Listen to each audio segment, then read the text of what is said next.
Good evening everyone, मैं engineer Raghavan Singh बढ़ाना आपके अपने YouTube channel JSM GS study point में स्वागत करता हूं। आज मैं आपके समक्ष लेकर आया हूं पंचायती राज व्यवस्था का भाग 2 यानी कि भाग 2 पे हम बात करने वाले हैं। जिन छात्रों ने भाग 1 नहीं देखा है तो वो सर्वप्रथम भाग 1 को देखें, उसके बाद भाग 2 को देखें। जैसे कि हम बात करें भाग 2 में हम काम पहुँच गए हैं, तो हमें ध्यान रखना है जो पार्ट 2 है इसमें हम आज बात करने वाले हैं अशोक मेहता समिति। अशोक मेहता समिति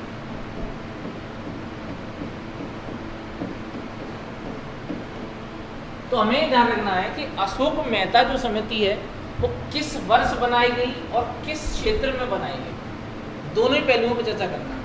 तो अशोक मेहता समिति 1977 में ये बनाई गई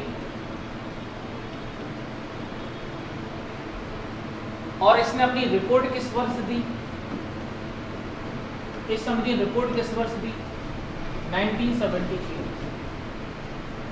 तो बेटा कभी कभी एग्जाम में जब आपका दिन अच्छा हो ना, किस्मत अच्छी हो, तो क्वेश्चन पता है किस प्रकार का आता है कि अशोक मेहता समिति किस क्षेत्र से संबंधित है। बिल्कुल झंडा गाड़ देना, किस क्षेत्र से संबंधित है? पंचायती राज व्यवस्था से संबंधित। किससे संबंधित है? पंचायती राज व्यवस्था से संबंधित है। फिर हम बात करेंगे इसमें कि समिति कब बनाई गई, तो 1977 में बनाई गई और इसने अपनी रिपोर्ट किस वर्ष दी है? तो इसने रिपोर्ट दी है 1978 में। अब हम बात करते हैं कि भाई रिपोर्ट तो दे दी, तो रिपोर्ट में क्या लिखा है? कुछ तो होगा मेरे प्यारे छात्रों, तो उसी पर हम बात करने वाले हैं। तो इसकी जो पहली सिफारिश थी उसको भी देख लेते हैं। क्या सिफारिश की इसने?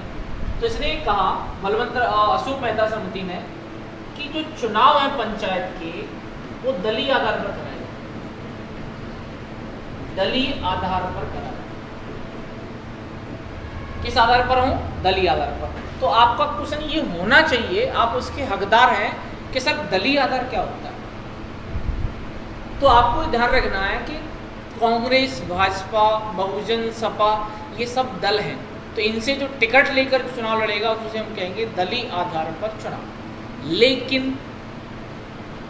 इसने क्या सिफारिश की कि दलीय आधार पर चुनाव कराया जाए। तो आप दल समझ रहे हैं, जैसे भाजपा, कांग्रेस एक दल है, इनसे आपको टिकट मिलेगा तब जाके आप चुनाव में खड़े होते हैं। दूसरी क्या सिफारिश की इसने? तो इसने कहा अशोक मेहता समिति ने कि चुनाव 2 स्तर पर, कितने स्तर पर हूं मेरे प्यारे छात्रों? 2 स्तर पर, मंडल और जिला। मंडल और जिला 2 स्तर पर चुनाव कराया जाए। मंडल और जिला 2 स्तर पर चुनाव कराया जाए। तीसरी सिफारिश की क्या की इसने? इसने कहा कि पंचायत लेवल पर, पंचायत स्तर पर न्याय पंचायत घोषित की जाए। यानी जो ग्रामीण स्तर पर, ग्रामीण स्तर पर एक न्याय पंचायत बनाई जाए और इसका जो अध्यक्ष होगा, न्याय पंचायत का जो अध्यक्ष होगा वो एक वरिष्ठ न्यायाधीश होगा। वरिष्ठ न्यायाधीश होगा, इस बात का ध्यान रखना है। तो इसकी 3 सिफारिशें मेरे प्यारे छात्रों ध्यान रखें। क्या क्या है? पहली सिफारिश ये है कि चुनाव किस आधार पर कराए जाएं? दलीय आधार पर कराए जाएं। दूसरी सिफारिश है कि चुनाव 2 स्तर पर कराया जाए। मंडल से मतलब होता है जनपद और जिला से मतलब जिला पंचायत सदस्य। तीसरी सिफारिश की इसने कि भाई ग्रामीण स्तर पर एक न्याय पंचायत बनाई जाए जिसमें एक वरिष्ठ न्यायाधीश को अध्यक्ष बनाया जाए, जो वहाँ के ग्रामीण स्तर पर निर्णय लेने में सक्षम हो, उसे पावर दी जाए, जिससे जो ग्रामीण जो आम जन है उन्हें शहर तक पलायन न करना पड़े, उन्हें वहाँ तक परेशान न होना पड़े। इसलिए ये इसकी सिफारिश की गई। तो 3 सिफारिश ध्यान रखना है। कौन सी समिति ने की है? अशोक मेहता समिति ने की है। तो मेरे प्यारे छात्रों बिल्कुल मेरे साथ एक बार रिपीट करेंगे सभी छात्र। जैसे कि मैं बात करूं सभी छात्रों से, मेरा पहला ही क्वेश्चन देख लें आप कि भैया अशोक मेहता समिति किस वर्ष बनाई गई। सभी छात्र कमेंट करेंगे, मैं सबके कमेंट देख रहा हूँ, कमेंट करेंगे सभी छात्र। तो भैया इसका जो करेक्ट आंसर है आप सभी परिचित हैं, 1977 बनाई गई। किस क्षेत्र से संबंधित है? तो पंचायती राज व्यवस्था से संबंधित है। कब रिपोर्ट दी इसने? 1977 में। चुनाव किस आधार पर कराए जाएं? तो बेटा दलीय आधार पर कराए जाएं। कितने स्तर पर कराए जाएं? तो मंडल और जिला, 2 स्तर पर कराए जाएं, मंडल और जिला। तीसरा पॉइंट कि भाई ग्रामीण स्तर पर एक न्याय पंचायत गठित की जाए जिसमें एक वरिष्ठ न्यायाधीश को चुना जाए जो उसका अध्यक्ष होगा और वो ग्रामीण स्तर पर निर्णय लेने में क्या हो? सक्षम हो। ये सिफारिश की गई किसके द्वारा? मेरे प्यारे छात्रों, अशोक मेहता समिति के द्वारा। तो जो भी छात्र जुड़े हों ऑनलाइन वो इसका स्क्रीनशॉट ले लें, फिर हम बढ़ेंगे इसमें आगे। चलो अब हम बात कर रहे हैं इसमें आगे। तो भैया अगला पॉइंट आ गया अपने सामने, पंचायती राज व्यवस्था का अगला पॉइंट। ठीक है मेरे प्यारे साथ। तो जो अगली जो समिति है वो कब बनाई गई? तो बेटा ध्यान रखना 1985।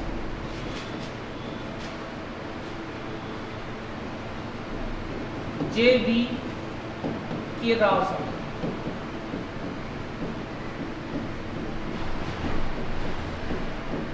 जे.बी. की राव जो समिति है वो कब बनाई गई? 1985 में। किसके समय बनाई गई भैया? तो ये राजीव गांधी के समय बनाई गई। राजीव गांधी जो प्रधानमंत्री थे उस समय, इनके समय बनाई गई। क्यों बनाई गई? तो इस समिति से का काम था कि ग्रामीण स्तर पर गरीबी और जो समस्याएं आ रही हैं स्थानीय स्तर पर, उनका क्या करना था? सर्वेक्षण करना था और उन समस्याओं को एक रिपोर्ट देनी थी उसके साथ, उन समस्याओं की। लेकिन ध्यान रखना इस समिति ने एक महत्वपूर्ण घोषणा की है। वो क्या है? किसने कहा कि जिला स्तर पर जिला आयुक्त का पद बनाया जाए। जिला आयुक्त का पद बनाया जाए और इस पद पर किसे नियुक्त की जाए? वरिष्ठ न्यायाधीश। वरिष्ठ न्यायाधीश। और इसने क्या सिफारिश की कि भाई एससी और एसटी को इसमें क्या मिलना चाहिए? प्रतिनिधित्व मिलना चाहिए।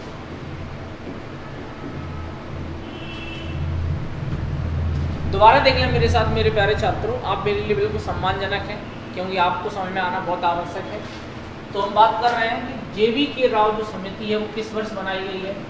ये बनाई गई है 1985। किस क्षेत्र से संबंधित है? तो पंचायती राज व्यवस्था से संबंधित है। प्रधानमंत्री कौन था इस समय? तो बेटा आपको खुशो का ला देना, राजीव गांधी। और ये ग्रामीण स्तर पर समस्याओं के लिए जो जानकारी इकट्ठा करने के लिए बनाई गई थी। तो इसने 2-3 सिफारिशें की हैं। क्या की हैं? कि भैया जिला स्तर पर जिला आयुक्त का पद बनाया जाए जिसमें वरिष्ठ न्यायाधीश की नियुक्ति की जाए और एससी और एसटी को क्या दिया जाए? बराबर प्रतिनिधित्व दिया जाए। इस बात का हमें विशेष रूप से ध्यान रखना है। आप इसका फटाफट स्क्रीनशॉट लें, फिर हम लगातार आगे बढ़ रहे हैं।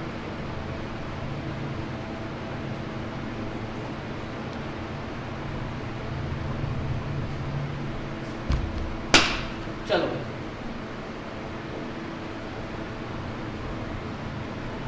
चलो भाई, तो लगे याद एक कहानी सुना दें, क्योंकि भैया कहानी जो मैं सुनाता रहता हूँ बच्चों को, इसे मोटिवेट होते रहते हैं। तो भैया एक छोटी सी कहानी है, आगे क्लास को तो हम बढ़ा ही नहीं लगातार। तो भैया क्या हुआ, एक बार कुछ बच्चे थे, 10-12 बच्चे होंगे, वो ट्रेन से सफ़र कर रहे थे एक डिब्बे के अंदर बैठकर। तो क्या हुआ उसमें कि उसमें एक बुजुर्ग भी बैठा हुआ था। युवा अवस्था जो होती है ना कुछ मस्ती करना चाहती है। तो उन बच्चों ने क्या प्लान बनाया कि आज हम चैन खींचेंगे जिससे ट्रेन रुकेगी और हम उसका आनंद उठाएंगे। उसी में से एक बच्चे ने कहा कि बेटा चैन खींचोगे और टीटी पकड़ना ने पकड़ लिया तुम्हें तो कम से कम फाइन तो देना ही पड़ेगा। तो उसने कहा एक काम करते हैं, अपन लोग 12 लोग हैं तो 12 लोग मिलकर 100 रुपये कर लेते हैं तो 1200 हो जाएंगे। अगर इमरजेंसी में पकड़े भी जाते हैं तो हम दे देंगे फाइन, कोई दिक्कत नहीं। ठीक है भैया, तो सभी ने चंदा कर लिया। जब तक उन 12 में एक बुद्धिजीवी लड़का बोला कि देख देख ध्यान से, एक बुढ़ऊ बैठा हुआ है उसी ट्रेन में, यानी कि बुजुर्ग व्यक्ति बैठा हुआ है उस ट्रेन में, तो अपन क्या करेंगे, चैन तो खींचेंगे, नाम इसका लगा देंगे, तो आनंद भी आएगा और पैसे भी नहीं जाएंगे, दोनों चीज़ अपनी हो जाएंगी। उधर जो बुजुर्ग बैठा हुआ था वो सुन रहा था इस चीज़, बुजुर्ग जो बैठा हुआ था उस चीज़ को सुन रहा था। अब चूंकि बुजुर्ग तो भैया कुछ कह नहीं सकता उन 12 से, कहेगा तो पिटेगा, तो क्या हुआ कि उनमें से किसी एक बच्चे ने वो चैन खींच ली और उधर से क्या हो गया भैया, उसी डिब्बे में टीटी आ गया। और बच्चों ने सबसे पहले उसके आने से पहले ही कहा, जब वो आया था अंदर उस डिब्बे के अंदर, तो उसने कहा कि नहीं ये बुजुर्ग ने खींचा है। क्या चैन? समझ में नहीं ध्यान से। अब 12 लोग कहें कि बुजुर्ग ने चैन खींचा है और एक बुजुर्ग कहे इन्होंने खींचा है, तो किसकी बात मानेगा बंदा? 12 की मानेगा। तो बुजुर्ग ने कुछ नहीं कहा, वो सिर्फ सुनता रहा। इन लोगों ने कहा कि बुजुर्ग ने क्या किया, चैन खींची है। तो उसने कहा हाँ मैंने चैन खींची है। टीटी से कहा उस बुजुर्ग ने कि हाँ मैंने चैन खींची है, इसलिए खींची है कि इन लोगों ने मेरे से 1200 रुपये छीन लिए। किसने छीन लिए? इन 12 बच्चों ने। तो उसने क्या किया, उन 12 से 1200 रुपये लिए और जो चेन खींचने का फाइन था वो किसको दे दिया? टीटी को दे दिया। तो इससे हमें क्या सीख मिली बताओ? तो इससे इस कहानी से हमें सीख मिली, चाहे कॉम्पिटिशन का एग्जाम हो, चाहे जीवन का कोई भी चरण हो, जिस व्यक्ति को आपसे ज़्यादा वो मेहनत कर रहा है या आपसे ज़्यादा वो अनुभवी है, तो वो हमेशा आपसे आगे रहेगा।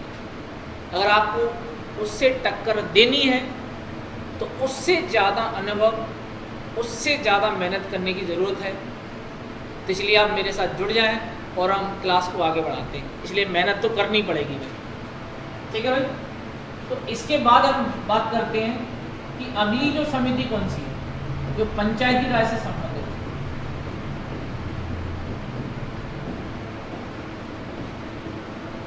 तो अगली जो समिति है बेटा, वो ध्यान रखना है, वो लक्ष्मीमल सिंघवी समिति है। लक्ष्मीमल सिंघवी समिति है जो 1986 में बनाई। कब बनाएगी मेरे प्यारे छात्रों? 1986 में। इस समिति ने क्या सिफारिशें की है तो हम वो देख लेते हैं। तो इस समिति ने कहा है, लक्ष्मीमल समिति ने, सिंघवी समिति ने 1986 में, कि भैया पंचायतों को क्या दिया जाए? संवैधानिक दर्जा दिया जाए। पंचायतों को संवैधानिक दर्जा दिया जाए। ये क्वेश्चन MPPSC 2019 के पेपर में पूछा गया था कि किस समिति के द्वारा पंचायतों को संवैधानिक दर्जा दिए जाने की बात कही गई है। तो आपको खुश होकर लगा देना, वो कौन सी समिति है? लक्ष्मी सिंघवी समिति है। और दूसरी इसने क्या सिफारिश की है कि भैया वित्त आयोग बनाया जाए। क्या बनाया जाए? वित्त आयोग बनाया जाए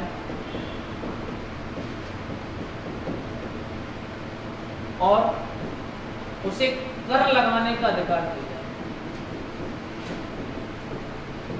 कर लगाने का क्या दिया जाए? अधिकार। किस स्तर पर बनाया जाए? राज्य स्तर पर, और पंचायतों को उसमें शामिल किया जाए। यानी कि ध्यान रखना कि बिना धन के कोई भी कार्य संचालित नहीं हो सकता है, इस बात को ध्यान रखना है। तो जो वित्त आयोग जो बनाने की बात कही गई है वो किस समिति के द्वारा कही गई है? जल्दी बताएं फटाफट सभी छात्र, कमेंट करके बताएं। मैं सबके कमेंट पढ़ रहा हूँ, देख रहा हूँ। तो हमें ध्यान रखना है कि पंचायती राज जो व्यवस्था है इससे संबंधित समिति कौन सी है? लक्ष्मीमल सिंघवी समिति है। कब बनाई गई है? 1986 में। इसमें क्या प्रावधान किए गए कि भैया पंचायतों को क्या दिए जाएं? संवैधानिक दर्जा। और दूसरा किसकी बात की इसने? तो इसने कहा कि वित्त आयोग बनाने की सिफारिश भी की गई और वित्त आयोग को कर लगाने का अधिकार भी देने की मांग की गई। तो इन्हीं पॉइंटों को एक बार फिर चेक कर लें आप कि लक्ष्मण सिंघवी समिति किस वर्ष बनाई गई, तो कमेंट करके जवाब देंगे, मैं सबके जवाब पढ़ रहा हूँ। बिल्कुल, आप इसका स्क्रीनशॉट ले लो फटाफट, फिर हम बढ़ते हैं इसमें आगे।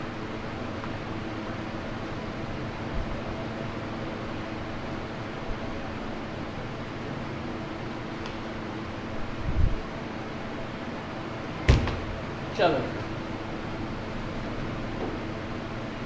अब हम बात करते हैं भाई इसमें 1989।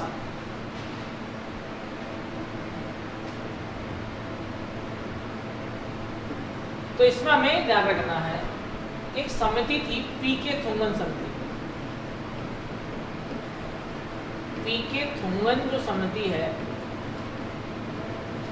इस समिति ने कहा कि भैया एक काम करो, बहुत दिनों से पंचायत खेल रहे हैं हम लोग, तो हमें क्या करना है कि इसको वास्तव में क्या दिया जाए, संवैधानिक दर्जा दिया जाए।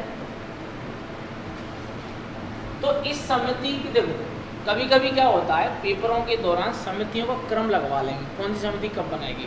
तो देखो 1957 में बलवंत राय मेहता समिति, 1977 में अशोक मेहता समिति, 1985 में JVK राव समिति, 1986 में लक्ष्मीमल सिंघवी समिति और 1989 में पीके थुंगन समिति। इन समितियों के बाद एक चीज़ और ध्यान रखना है हमें कि 61वां संविधान संशोधन,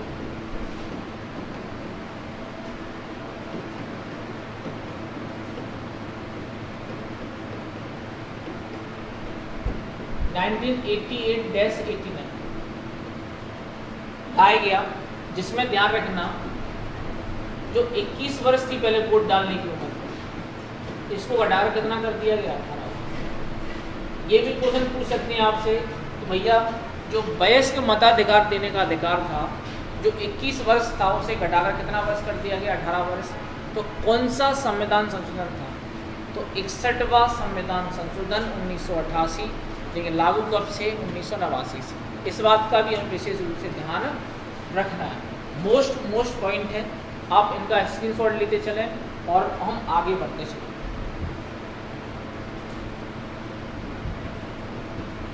चलो अब हम बात करते हैं कि भैया वो दौर आई है अब जिसकी हमें सबको तलाश थी। तो भैया ध्यान रखना, एक प्रधानमंत्री थे जिनका नाम बहुत फेमस है, PV नरसिम्हा राव।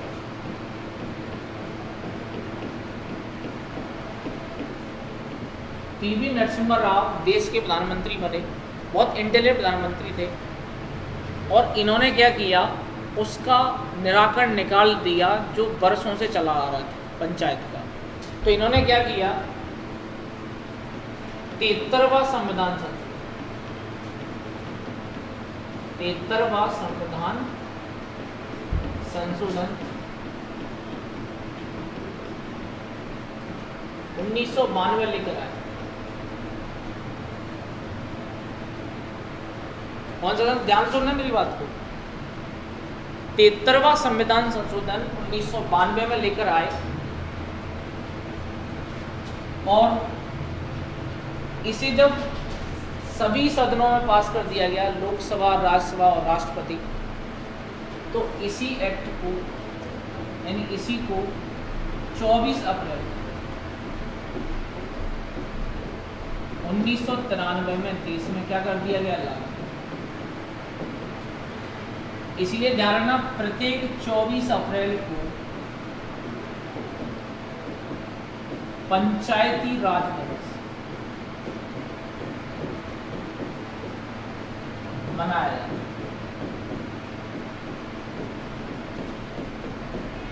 प्रत्येक 24 अप्रैल को क्या मनाया जाता है, पंचायती राज दिवस। इस बात का विशेष रूप से आपको ध्यान रखना है, ठीक है भाई। अब इसमें भैया इसे क्या प्रावधान किया गया, इसे संवैधानिक प्रावधान में जोड़ा गया और इसे भैया अनुच्छेद पंचायतों को 243 ए से लेकर उन तक अनुच्छेद में रखा गया। तो आपसे जब भी क्वेश्चन आए कि 73वां संविधान संशोधन 1992 जो लाया गया, इसमें ए से लेकर ओ तक किसको रखा गया है, पंचायत। किसे रखा गया मेरे प्यारे छात्रों, पंचायतों को। जिसमें हमें ध्यान रखना है कि किस भाग में रखा गया, भाग कौन सा था, सेक्शन कौन सा था। ये तो आर्टिकल हो गया, तो सेक्शन 9 था, यानी भाग 9 अनुच्छेद 243 ए से ओ। इसके अलावा हम बात करें विषय कितने रखे गए इसमें, तो विषय रखे गए इसमें 29 विषय, 29। तो दोबारा समझ लें मेरी बात को, ये पंचायतों के लिए स्वर्णिम दिन था। प्रधानमंत्री का नाम बताया भैया, पीवी नरसिम्हा राव। कौन सा संशोधन है, तो 73वां संविधान संशोधन 1992। किस वर्ष लाया गया ये, तो 24 अप्रैल 1993 से लागू है, इसलिए ध्यान रखना। ये क्वेश्चन पिछली बार के पेपर में पटवारी के पहले ही दिन पूछा गया था कि पंचायती राज दिवस कब मनाया जाता है, तो कब मनाया जाता है, 24 अप्रैल। इसके अलावा हम बात करें अनुच्छेद 243 ए से लेकर ओ तक रखा गया है। इसे किस भाग में रखा गया है, तो 9 में रखा गया है। कितने सब्जेक्ट रखे गए हैं इसके अंतर्गत, यानी सब्जेक्ट का मतलब ये होता है कि पंचायतों को कितने विषय पर नियम बनाने का अधिकार दिया गया है, तो वो है 29। अब 29 में कौन कौन से आते हैं, जैसे गांव के अंदर सिंचाई है, गांव के अंदर जल की व्यवस्था है, गांव के अंदर आंगनबाड़ियां हैं, गांव के अंदर जो वृद्धा पेंशन है, इन सब पर नियम कौन बनाता है, पंचायत बनाती है। वृद्धा पेंशन है, विकलांग पेंशन है, आवास है, शिक्षा है, राजस्व से संबंधित कोई विषय है, तो उन सब पर नियम बनाने का अधिकार किसको है, पंचायतों को। किसको है, पंचायतों को। इसलिए इसमें कुल मिलाकर कितने विषय रखे गए, 29। कितने भाग हैं, 9। अनुच्छेद कितने, ए से लेकर ओ तक। जिसमें कुछ अनुच्छेदों को हम डिटेल में बात कर लेते हैं, जैसा कि हम बिल्कुल इसको स्क्रीनशॉट ले लें सभी छात्र।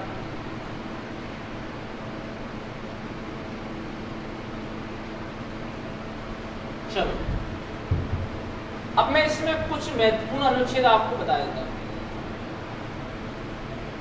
महत्वपूर्ण अनुच्छेद आपको बता देता हूँ, ठीक है भाई। तो आप जानते हैं कि अनुच्छेद 243 ए से ओ तक, तो लगभग 16 आर्टिकल। ए से ओ तक हम काउंट करें, आप जानते हैं बचपन में हम पढ़ी होगी, A for apple, B for ball, C for cat और डी फॉर कुत्ता, मतलब डॉग। पढ़ते कि नहीं पढ़ते, तो ऐसे ही इसमें सब कुछ आएगा। जैसे कि हम बात करें, जो अनुच्छेद 243 जो है 243 में, इसमें परिभाषा है।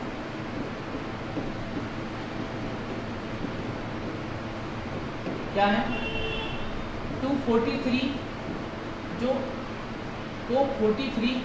ए है, इसमें ग्राम सभा,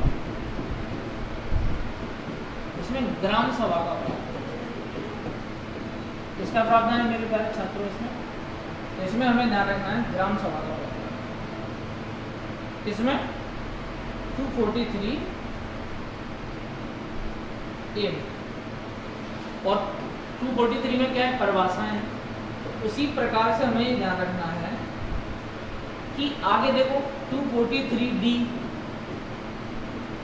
243 ई में क्या है भैया, तो इन सब पर हमें एक एक करके चर्चा करनी है, इन सब पर।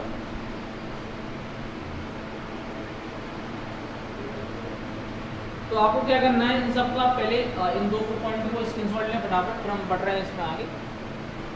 243 में ग्राम सभा है, बाकी का क्या किस में हम बात करिए ना सब का, ठीक है। तो देखो 243D में आरक्षण, इसमें क्या है आरक्षण, और जो ई है उसमें कार्यकाल, कार्यकाल मतलब 5 वर्ष का है। आरक्षण किस किस को है, ओबीसी, एससी, एसटी आरक्षण। तो आपसे क्वेश्चन ऐसे आएगा पेपर में कि 243D में क्या है आरक्षण, या पंचायतों का आरक्षण किस में, डी में, पंचायतों का कार्यकाल किस में, ई में। फिर आपसे क्वेश्चन ये आ सकता है कि पंचायतों का, जो पंचायतों के लिए जो वित्त आयोग है क्या है भैया, वित्त आयोग। तो ये आपको ध्यान रखना है, वित्त आयोग जो है पंचायतों के लिए वो 243I में, इसमें आई में। इसके अलावा हम बात करें पंचायतों के लिए निर्वाचन आयोग, पंचायतों के लिए निर्वाचन जो आयोग है वो किस में, तो वो 243A में। तो दोबारा से देख लो मेरे साथ, टेंशन नहीं। पंचायतों में कुल कितने अनुच्छेद हैं, 16, ए से लेकर ओ तक, जिसमें हमें ध्यान रखना है कि 43 में क्या है परिभाषाएं हैं, 43A में क्या है ग्राम सभा का प्रावधान है, इसमें वर्ष में 4 बार बैठक होगी। 43D में क्या है बेटा, तो इसमें आरक्षण का प्रावधान है, SC, ST और OBC। 243E में क्या है, तो इसमें कार्यकाल। आई में क्या है, तो आई में ध्यान रखना है वित्त आयोग का प्रावधान है, बहुत बार पूछा गया है। मैं सिर्फ बोर्ड पर अभी मोस्ट बता रहा हूँ, बाकी सारे आपको Telegram channel JSM GS study point में आपको सभी आर्टिकल मिल जाएंगे, ठीक है, विद PDF। और पंचायतों का निर्वाचन किसमें है, तो 243K। तो देखो ये वाला क्वेश्चन आ चुका है MP PSC में, ये आ चुका है, इन सब में से आपको देखने को मिलेगा, ठीक है मेरे प्यारे छात्रों। तो हमें ध्यान रखना है कि पंचायती राज जो व्यवस्था है इसका भाग 2 है, इसमें हम एक पार्ट और लेकर आएंगे, पार्ट 3, जिसमें हम बाकी का जो रिमाइंडर है उसे हम कवर करेंगे। तो जो भी छात्र जुड़े उन्हें तहे दिल से धन्यवाद करता हूं मैं, इंजीनियर राघवेंद्र सिंह बढ़ाना। जय हिंद जय भारत। भैया आपको क्लास अच्छी लगे तो लाइक करें, शेयर करें और सब्सक्राइब करना बिल्कुल ना भूलें। जय हिंद जय भारत।